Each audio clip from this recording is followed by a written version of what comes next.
자, 세포 두 번째 내용을 보도록 하겠습니다. 자, 두 번째는요, 세포막을 통한 물질의 이동이죠. 자, 물질을 이동시키기 위해서는 에너지를 이용해서 물질을 이동시키는 방법과 에너지를 이동하지 않고 단순히 물리적인 원리를 이용해서 물질을 이동시키는 방법이 있습니다. 자, 에너지를 이용하지 않고 물질을 이동시키는 방법을 우리가 수동적인 운반이라고 설명을 하죠. 자, 물질 이동에 에너지가 필요하지 않습니다. 자, 이런 수동적인 운반에는 확산과 삼투와 여과가 있는데, 자, 확산은 물 용질의 농도 차이에 의해서 용질이 이동하는 거죠. 즉, 고농도의 물질이 저농도로 퍼져나가는 현상을 이야기하는데, 예를 들어서 목물이 퍼지는 것, 그리고 담배 연기가 공기 중에서 확산되는 것, 자, 이런 것들은 모두 다 확산 현상이라고 볼 수 있습니다.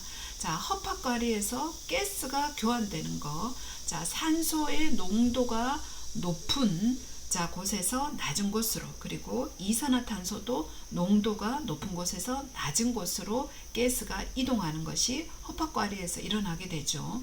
자, 그리고 태반에서 물질 교환 현상도 확산에 의한 물질 이동 현상입니다. 자, 이러한 확산을 촉진시키는 요인에는요, 농도 경사가 크면 클수록 농도가 높게 형성되면 훨씬 더 어떻게 낮은 곳으로 빨리 이동하겠죠. 그리고 확산되는 분자의 직경이 작을수록, 그리고 산소와 이산화탄소와 같이 이런 것들은 지질에 대한 용해성이 높으면 높을수록 더 확산이 잘 이루어지고, 확산거리가 짧을수록 빨리 확산이 이루어집니다. 그리고 온도가 높을수록, 그리고 전기적인 성분이 반대이면 반대일수록 훨씬 더 확산이 잘 이루어집니다. 자, 이 확산 중에서는요, 단순 확산과 촉진 확산이 있죠. 단순 확산은 운반체가 없이 확산이 이루어지는 것을 단순 확산이라고 하고요. 자, 촉진 확산은 운반체를 이용해서 물질이 이동하는 것을 촉진 확산이라고 하죠. 자, 이 촉진 확산은 포도당이라든지 아미노산 같은 것들이 이동할 때 촉진 확산이 이루어집니다. 자, 농도 경사에 역행하지 않고, 자, 에너지를 사용하지 않고 이동을 하게 됩니다. 자, 이런 방식도 있고, 뒤에 가면 또 다른 방식도 있습니다. 자, 삼투는요, 농도 차이로 용매가, 즉 그거 물질을 녹이는 물질이 이동하는 것을 이야기하죠. 자, 반토막이 있어요. 자, 이 반토막에서 물질의 농도가 낮은 곳에서 높은 곳으로 용매가, 즉 물이 이동하는 현상을 우리가 삼투라고 설명을 합니다. 자, 삼투는요, 자, 생리적인 식염수, 우리가 생리적인 식염수라고 말을 하면 0.9%의 NaCl 용액을 우리가 등장액이라 그래서 우리 인체에 있는 삼투질 농도하고 같은 용액이 되는 거죠. 자, 만약에 포도당이라면 5%의 포도당 농액이 우리 몸에 있는 삼투압하고 같은 용액 농도가 되는 것이고요. 그래서 주사액도 여기에 맞추게 되죠. 자, 이런 것들은 체액과 농도가 같습니다. 그런 것들을 우리가 등장액이라고 설명을 하죠. 자, 적혈구 같은 경우에는요, 우리가 저장액이다 그러면 삼투적인 용혈이라 그래서, 자, 바깥에 있는 액체 성분들이 적혈구 속으로 이동을 하면서 적혈구가 터져버리죠. 이런 것들을 용혈이라고 이야기하고요. 만약에 적혈구를 등장액이 아니라 고장액 속에 넣게 되면 적혈구 속에 있는 액체 성분들이 고장액으로 바깥으로, 즉 물이 이동하면서 얘가 탈수 현상을 일으키면서 적혈구가 쪼글쪼글해지고 작아지게 됩니다. 자, 만약에 탈수 현상이 있을 때 혈장에 있는 삼투압 농도가 어떻게 되냐고 물으면 높아지겠죠. 왜 그렇습니까? 우리 몸이 땀이나 아니면은 대소변을 통해서 수분이 지나치게 많이 빠져나가 버리게 되면, 자, 액체 성분이 물이 빠져나가게 되죠. 자, 그래서 상대적으로 혈장 속에 있는 삼투압은 높아지게 됩니다. 자, 세 번째 여과죠. 여과는 압력 차이에 의한 물질의 이동 현상을 여과라고 합니다. 자, 이 여과는요, 정수압에 의해서 자, 용매와 용질이 같이 이동하게 됩니다. 자, 콩팥에서 일어나는 토리 여과 같은 것이 바로 여과의 예가 되고요. 우리가 커피를 갈아 가지고 자, 물을 붓고 필터에 의해서 자, 커피를 내리는 작업, 자, 이런 것들도 여과에 해당이 되죠. 자, 두 번째는요, 능동적인 운반입니다. 능동적인 운반은 에너지를 사용하여서 운반되는 것을 설명합니다. 자, 이러한 능동적인 운반은 농도 경사에 역행해서 물질이 이동하게 되는데 저농도에서 고농도로 물질의 이동이 일어나게 되는 거죠. 자, 능동적인 운반은 포화가 되고요. 그 다음에 경쟁되는 물질이 생기면 경쟁적으로 억제될 수 있습니다. 자, 이 능동적 운반의 가장 큰 원리는 운반체에 의해서 물질이 이동되기 때문에 선택되게 되고요. 그 다음에 속도가 굉장히 빠릅니다. 자, 이 능동적인 운반은 직접적으로 ATP를 이용하는 것을 우리가 말하는데 1차 능동 운반이라고 이야기하죠. 자, 세포막에서 Na+하고 K+ 펌프에 의해서 이런 이온이 이동되는 것이 바로 1차 능동 운반의 예가 되고요. 또 근형질 세망이나 세포막에서 칼슘이 농도 경사에 역행해서 이동되는 것도 1차 능동 운반의 예가 되죠. 그리고 위벽 세포의 프로톤 펌프는 H+를 농도 경사에 역행해서 이동시키게 됩니다. 자, 이런 모든 것들이 직접적인 ATP를 사용하는 예가 되고요. 자, 두 번째 2차 능동 운반은 간접적인 ATP를 사용하는 예가 됩니다. 자, 세포막에서 Na+와 K+가 펌프가 이동될 때, 자, 이 이동되는 방향에서 자, 포도당이 같은 방향으로 에너지를 우리가 간접적으로 사용하게 됩니다. 자, 역방향으로 이동하는 경우는 칼슘하고 H+ 같은 경우에는 역방향으로 이동하게 되는 거죠. 자, 세 번째는요, 집단 운반입니다. 이것은 용적 운반이라고도 하는데요. 자, 세포 내에 들어가는 세포 내 이입과 그 다음에 세포 외 유출로 나누어 볼 수 있어요. 자, 세포 내 이입의 종류는요, 포식작용과 그 다음에 포음작용이 있는데, 우리가 일반적으로 포식이라고 하면 입자의 크기가 큰 것을 세포 내로 받아들이는 것을 설명을 하고요. 입자가 작거나 용액에 녹아있는 물질들을 받아들이는 것을 포음작용이라고 설명을 합니다. 자, 세포 외 유출은 토세포 작용을 설명하죠. 효소라든지 호르몬 같은 것들을 세포 내로 바깥으로 이제 토해내는 것, 이런 것들을 세포 외 유출이라고 설명할 수 있습니다. 자, 이렇게 이제 세포의 물질 이동에 대해서 살펴봤는데요. 에너지를 사용하는 것을 뭐라고요? 능동적인 운반, 에너지를 사용하지 않고 물리적인 원리에 의해서 물질이 이동되는 것을 수동적인 운반이라고 설명을 합니다. 자, 그 다음에 이제 세포 주기를 한번 살펴봅시다. 자, 세포는 크게 사이기하고 세포 분열이 이루어지는 세포 분열기로 나눌 수 있습니다. 자, 사이기는 세포 분열이 일어나지 않는 시기를 얘기하죠. 우리가 G1, S, G2기로 설명할 수 있고요. 자, 세포 분열기는 여러분들이 많이 들어보셨던 것처럼 전기, 중기, 후기, 말기 이렇게 나눌 수가 있습니다. 자, 사이기는 우리가 핵산하고 단백질이 합성이 되는 시기가 됩니다. 그리고 이 사이기 동안 자, DNA 복제도 이루어지게 되는 거죠. 자, 두 번째 분열기에서는 핵과 세포질이 둘로 나뉘어지는 시기 전체를 일컬어서 분열기라고 설명을 합니다. 자, 분열기는 또 유사 분열기와 감수 분열기로 나눌 수 있죠. 자, 유사 분열기는 우리 몸에 있는 세포가 분열이 이루어지는 시기로, 자, 유사 분열의 시간은 1시간 정도로 굉장히 짧아요. 그 중에서 전기가 가장 길고 후기가 가장 짧게 되고요. 그 다음에 감수 분열은 생식세포 분열이 이루어지는 시기로 자, 정소하고 난소 등에서 이루어지게 됩니다. 자, 이 감수 분열은 생식세포 분열 같은 경우에는요, DNA가 한 번밖에 복제가 이루어지지 않지만, 자, 이 분열 기간이 2번이 연속적으로 일어나게 됩니다. 그래서 자, 생식세포는 한 번 복제에 의해서 2배로 늘려놓게 되지만, 이것을 반으로 나누는 분열이 연속적으로 2번 일어나기 때문에, 자, 2n에서 n으로 우리가 반감이 되게 되는 거죠.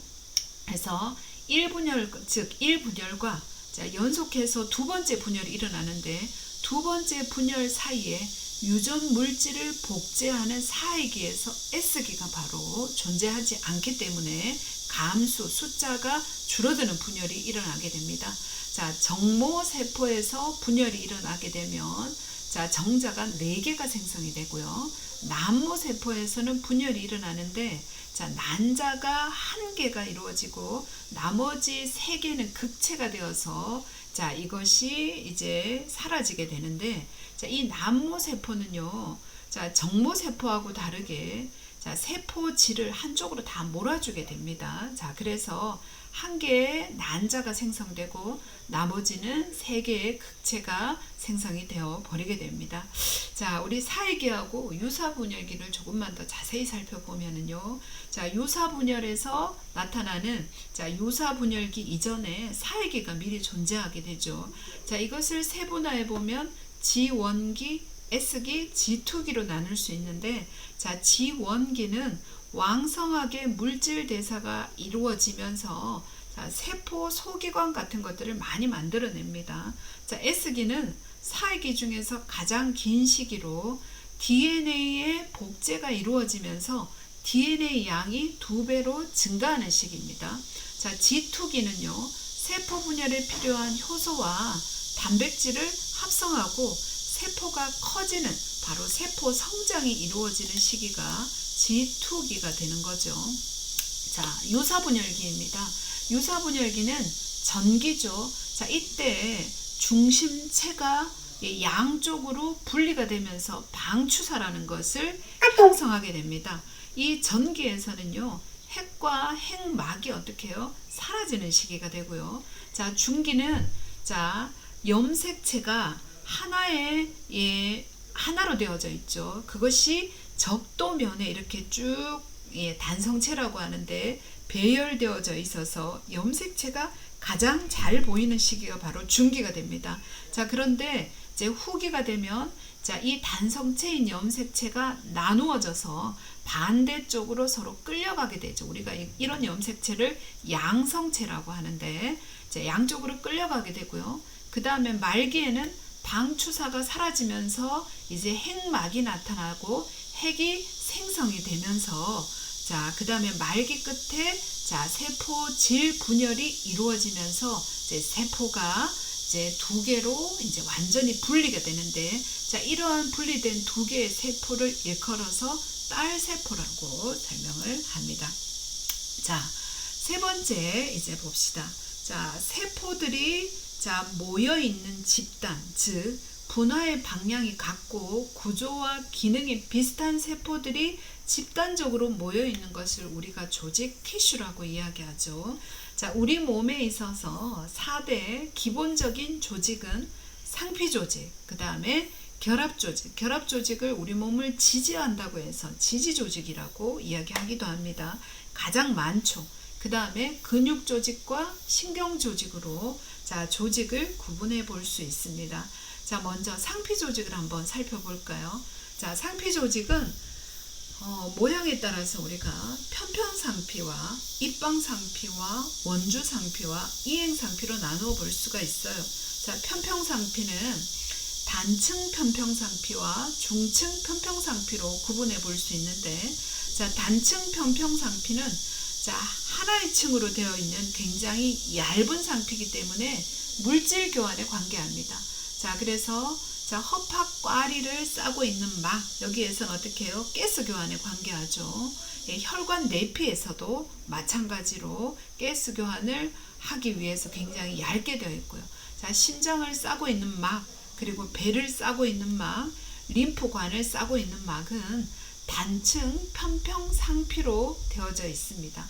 자, 그 다음에 중층 여러 개의 편평상피로 구성이 되어 있는 것은 보호를 담당하는데요. 자, 마찰이 많이 있는 피부나 입안, 식도나 항문 부분이나 질 부분에는 중층의 편평상피로 구성이 되어져 있습니다. 자, 두 번째 입방형으로 구성이 되어 있는 입방상피는요. 단층 입방상피는 주로 분비와 흡수에 관계하고요. 중층의 입방상피는 여기에 보호의 역할도 담당을 하죠. 단층 입방상피는 자, 갑상샘이나 외분비샘이나 샘의 도관이 주로 단층 입방상피로 구성이 되어 있는 반면에 중층 입방상피는요, 땀샘으로 구성이 되어 있어요. 자, 원주상피입니다. 원주상피는 흡수를 담당을 합니다. 단층 원주상피가 흡수, 그리고 단층의 성모 원주상피는요, 운동과 이동의 역할을 하는 반면에 중층의 원주상피는 보호하고 흡수가 주된 작용이 됩니다. 자, 단층 원주상피는요, 위나 창자의 점막상피는 자, 음식물이 분해되고 나면 자, 그런 영양분들을 흡수하죠. 자, 주로 자, 단층 원주상피는 위와 창자에 있고요. 단층 선모 원주상피는 세기관지, 자궁의 속막, 그리고 척추의 중심관에 우리가 뇌척수의 이동, 예, 그리고 코 격골 쪽에 있는 것들은 단층 선모 원주 상피로 되어져 있어요.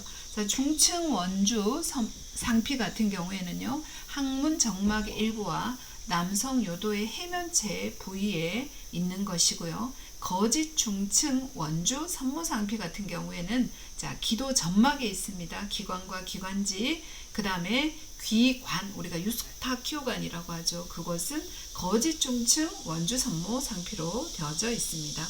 자, 이행 상피는요, 자, 장력으로 인해서 모양이 변화되는 상피죠.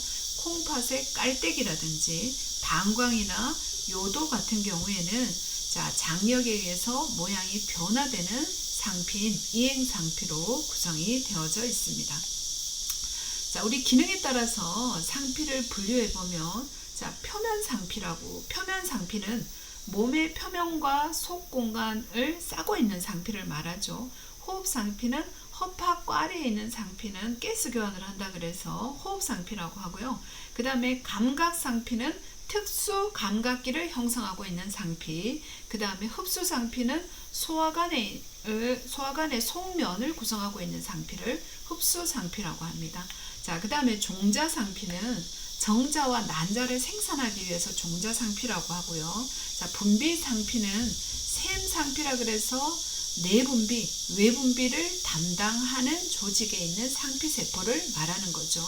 자, 내분비샘이라고 하는 것은 자체 도관이 없이 혈관을 타고 표적세포로 분비된 호르몬을 이동시키는 것을 우리가 내분비샘이라고 하고, 외분비샘은 분비 도관을 가지고 있는 샘 조직을 말하죠.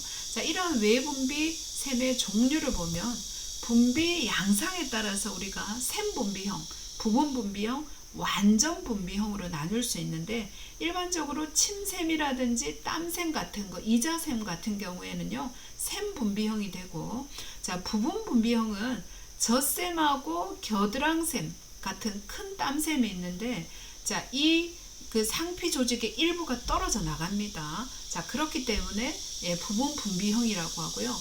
완전 분비형은 이 상피 조직이 다 떨어져 나가 버립니다. 그리고 새로운 것이 형성이 되겠죠. 그것은 기름샘, 우리가 피지샘에 해당이 됩니다. 자, 분비물의 양상에 따라서 장액샘, 점액샘, 혼합샘으로 볼 수가 있는데요. 자, 귀밑샘과 눈물샘과 이자샘 같은 경우에는 맑은 액체인 장액을 분비합니다. 자, 그 다음에 술잔샘, 입천장샘, 자궁목샘 같은 경우에는요, 끈적끈적한 액체 성분인 점액을 분비하는 거죠.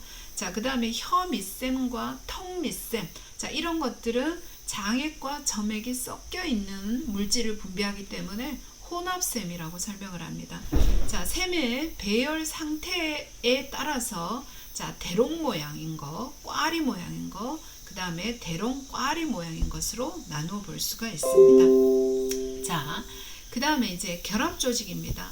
인체에서 가장 많고 넓게 분포해 있는데요. 자, 기관 사이를 서로 연결하고 메꾸어 주죠. 지지하고 또 형태를 유지하는 조직을 결합 조직이라고 합니다.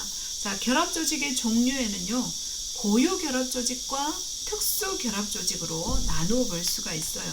자, 고유 결합 조직은 몸을 이루고 있는 여러 기관의 틈을 메우고 연결시켜서 내부의 장기를 보호하는 역할을 하는 것을 고유 결합 조직이라고 하고, 특수 결합 조직은 뼈하고 연골, 혈액이 특수 결합 조직에 들어갑니다. 혈액과 림프. 자, 이런 것들을 합해서 특수 결합 조직이라고 합니다. 자, 특수 결합 조직의 구성은요, 바탕질하고 섬유하고 세포 성분으로 구성이 되어 있어요. 자, 바탕질 같은 경우에는 물질들이 녹아있는 젤 상태의 투명한 액체를 우리가 바탕질이라고 하죠. 그리고 결합 조직에 있는 섬유 성분은 악교 섬유와 탄력 섬유와 그물 성분으로 구성이 되어져 있어요. 자, 악교 섬유 같은 경우에는 굉장히 질기죠. 악교질이라고 하는, 우리가 콜라겐이라고 하는 것입니다. 이것이 자, 뭉쳐져 있는, 이제 규칙적으로 배열되어 있는 것을 우리가 악교 섬유라고 이야기하고, 자, 뼈나 연골이나 힘줄 등에 특히 많죠. 인대에도 많고요. 자, 탄력 섬유는 탄력성을 가지고 있는 황색의 섬유 성분을 이야기하고, 자, 그물 섬유는 악교 섬유를 구성하고 있는 콜라겐 섬유가 자, 엉겨 있는 형태를 말합니다. 골수나 지라나 림프 같은 곳에 많이 분포되어져 있죠. 자, 세 번째는요. 자, 세포 성분으로, 자, 세포 성분에는 섬유 모세포가 있습니다. 이 섬유 모세포는요, 섬유 성분을 만들어내죠. 우리가 조직이, 그러니까 피부 같은 이런 조직들이 손상되었을 때, 자, 그것을 메꾸기 위해서 섬유 모세포가 섬유 성분들을 생산하게 되면서 우리가 스카티슈라고 하는 반응 조직이 형성되면서 손상된 조직이 회복되게 됩니다. 자, 그 다음에 림프구가 우리가 결합 조직에 있고요. 또 비만세포가 있죠. 자, 비만세포는 헤파린이나 히스타민이나 세로토닌 같은 물질들을 분비하게 되고요. 또 조직의 큰 포식세포, 우리가 혈액 중에 단액구 같은 것들이 조직으로, 결합 조직으로 이동하면 큰 포식세포가 되죠. 자, 그 다음에 형질세포가 있는데, 형질세포는 결합 조직에서 면역 글로불린 성분을 분비하는 세포를 형질세포라고 하고, 색소를 만들어내는 색소세포 등이 결합 조직의 세포 성분을 구성하고 있습니다. 자, 이러한 결합 조직을 분류해 보면은요, 성긴 결합 조직이 있어요. 자, 그 다음에 친밀 결합 조직이 있죠. 이제 성긴 결합 조직은 피부 밑이나 점막 및 근육과 근육 사이를 구성하는 것은 성긴, 좀 느슨한 결합 조직을 설명합니다. 그 다음에 이제 친밀 결합 조직이라는 것은 굉장히 규칙적이고 불규칙적이게 인대 섬유 성분들이 많이 빽빽하게 들어가 있는 결합 조직을 친밀 결합 조직이라고 이야기해요. 자, 이 친밀 결합 조직 중에서 규칙성을 가지고 있는 것은 힘줄과 인대와 근막과 너림줄 같은 것들이 있고요.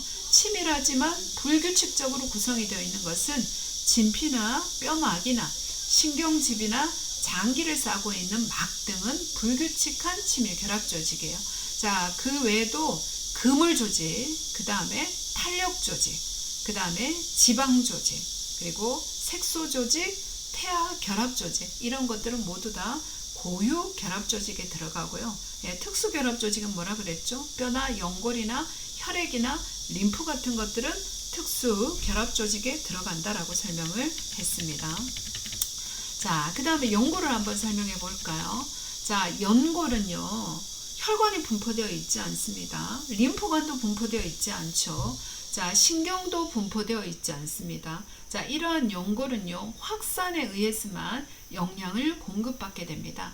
자, 이러한 연골의 종류는 유리 연골과 탄력 연골과 섬유 연골로 우리가 나누어 볼 수 있는데요. 자, 유리 연골은 연골 중에서 가장 흔한 연골입니다. 갈비 부분에 있는 것도 유리연골이고요. 자, 관절에 있는 연골도 유리연골이고요. 그 다음에 기관에 있는 연골도 유리연골이죠. 자, 탄력연골은 탄력섬유가 연골에 많이 분포되어 있는데, 자, 귓바퀴를 구성하는 연골, 또 후두 덮개를 구성하는 연골, 또 귀관, 유스타키오관을 구성하는 연골은 모두 탄력연골로 되어져 있고요. 자, 섬유연골은 굉장히 질긴 콜라겐 섬유죠. 악교 섬유가 풍부하게 분포되어 있는데 가장 질긴 연골에 해당이 됩니다. 자, 이 섬유연골은요, 척추의 디스크가 섬유연골로 구성되어 있고요. 관절 원반, 그리고 두덩 사이 원반, 또 관절 테두리 같은 것들은 모두 다 섬유연골로 구성이 되어져 있는 거죠. 자, 우리 결합 조직에 있는 큰 포식세포가 있다 그랬는데, 인체 곳곳에 흩어져 있는 큰 포식세포 계통은요, 자, 모두 다 아메바 운동을 하게 되고, 자, 이물질을 탐식하는 포식작용을 하죠. 또 이 큰 포식세포는요, 항체를 만들어냅니다. 자, 체에게는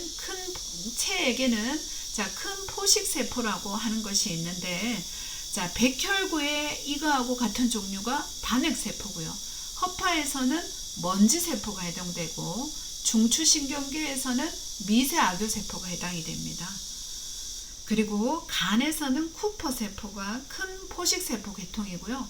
자, 림프기관에서는 그물세포, 자, 고안에 있는 버팀세포, 그리고 자, 부신에는 굴모세혈관 내피세포, 자, 이런 것들이 큰 포식세포 계통에 해당되는 거죠. 자, 조직에만 있는 특이한 세포를 한번 봅시다. 자, 파네트 세포라는 게 있습니다. 이거는 작은 창자에 있는 과립세포인데요. 라이소자임이라고 하는 항균, 균에 대항하는 물질을 분비하죠. 자, 그 다음에 세르톨레 세포는요, 자, 고안에 있는 자, 지지세포예요. 이 세르톨레 세포는 고안의 세포들을 지지하고 영양을 공급하는 작용을 하고요. 자, 술잔세포라는 것은 큰 창자에 있죠. 점액을 분비해서 창자를 보호합니다. 자, 형질세포는 결합 조직에 있지 않습니까? 면역 글로불린을 분비하는 작용을 하게 됩니다. 자, 우리가 일반적으로 막이라고 하는 것은요, 장기의 표면이나 몸 안의 속면이나 속의 공간을 싸고 있는 상피 조직하고 그 아래층을 지지하는 결합 조직을 합해가지고 우리가 막 멤브레인이라고 하죠. 자, 이런 막을 점막과 장막과 섬유막으로 나눠볼 수 있어요. 자, 점막은 점액을 분비하는 것을 말하죠. 막을 말하죠. 입안이나 식도나 위나 창자, 기관, 기관지 등은 자, 점막으로 구성이 되어 있고요. 장막은 장액을 분비하는 막을 이야기하는데, 이 장액은 마찰을 감소시키는 역할을 합니다. 가슴을 싸고 있는 가슴막, 우리가 허파를 싸고 있는 가슴막, 또 심장막, 복막, 자, 이런 것들은 모두 다 장막에 해당됩니다. 자, 섬유막은 장기를 보호하는 그런 역할을 하는 바깥쪽 막이 되죠. 뭐 뇌척수막 이런 것들은 모두 다 자, 섬유막에 해당됩니다. 자, 네 번째로 기관입니다. 자, 기관은 다시 설명할게요. 네, 그래서 막에는 점막과 장막과 섬유막이 있다고 설명을 했습니다. 자, 그 다음에 기관에 대해서 설명을 할게요. 기관은 특수한 기능이나 활동을 수행하기 위해서 각 조직이 적절하게 결합된 상태를 우리가 이야기할 수 있습니다. 자, 이런 기관은요, 실질기관이라고 해서 장기의 오르간의 안이 꽉 차 있는 경우가 있고요. 또 장기의 안이 비어 있어서 특수한 물질을 이동시키기 위한 목적으로 되어 있는 속빈 장기라는 것이 있습니다. 자, 안이 채워져 있는 장기를 우리가 실질기관, 그래서 허파나 콩팥이나 간이나 지라, 이자와 같은 것들은 안이, 장기의 안이 빼곡히 채워져 있죠. 실질기관이라고 하고요. 그 다음에 속빈기관은 장막과 근육층, 점막 밑층, 점막층이라는 4개의 구조가 이제 주변을 둘러싸고 그 안은 비어있는 형태로 되어져 있습니다. 우리 위장이나 창자, 큰 창자, 작은 창자, 식도, 방광과 기관, 자궁과 같은 것들은 속빈 기관에 해당이 되죠. 자, 그림은요. 이제 속빈 기관의 구조를 보여주고 있는데요. 제일 바깥쪽에 이 장기를 싸고 있는 막을 우리가 장막이라고 하고요. 그 다음에 근육층이 있고요. 그리고 점막 밑층이 있고 점막층이 있습니다. 자, 여기서는 점막층에서 이제 점액도 분비하고 뭐 흡수도 하고 그런 역할을 하고요. 이제 점막 밑층에는 신경이나 혈관 같은 것들이 잘 발달되어 있는 이런 구조가 기본적인 속빈 기관의 구조라고 이해할 수 있겠습니다. 자, 기관들이 이제 적절하게 모이면 이제 시스템이 되고요. 개통이 되고 그 다음에 개통이 모이면 개체라고 하는 하나의 독립된 생명체가 완성이 되겠죠. 자, 다섯 번째, 이제 마지막으로 인체의 항상성에 대해서 한번 설명해 보겠습니다. 자, 인체는 또는 그 생물체는 외부 환경이 변화가 되더라도 내부 환경을 일정하게 유지하고 싶어 하는 성질을 가지고 있습니다. 자, 이러한 일정하게 유지하기 위해서 이제 외부의 변화에 대처해서 자, 미리 그것을 조절하는 조절적인 변화가 나타날 수 있죠. 그걸 미리먹임이라고 합니다. 자, 그리고 자, 외부에서 이제 주어진 자극이나 환경의 변화에 따라서 자, 그 반응을 더 가속화시키는 반응도 있고요. 반대적인 반응도 일어나는데 자, 이런 경우에는 되먹임이라고 설명할 수 있습니다. 자, 미리먹임은 변화에 대해서 이제 사전 조절을 설명하는 것이고 되먹임에는 이제 사후 조절인데 음성 되먹임과 양성 되먹임으로 구분해 볼 수 있겠죠. 자, 음성 되먹임은 인체 대부분의 조절 기전입니다. 자극에 대해서 반응은 반대 방향으로 일어납니다. 혈당이 만약에 올라갔다 그러면 어떻게 해요? 혈당을 내려서 이제 정상적인 기준치를 유지하려고 하는 거고 체온도 마찬가지죠. 체온이 올라갔다 그럼 어떻게 해요? 체온을 떨어뜨리기 위해서 뭐 땀이 분비된다든지 체열 발산을 증가시키든지 하는 구조들을 통해서 일정한 체온을 유지하려고 하는 그런 상황을 음성 되먹임이라고 설명할 수 있습니다.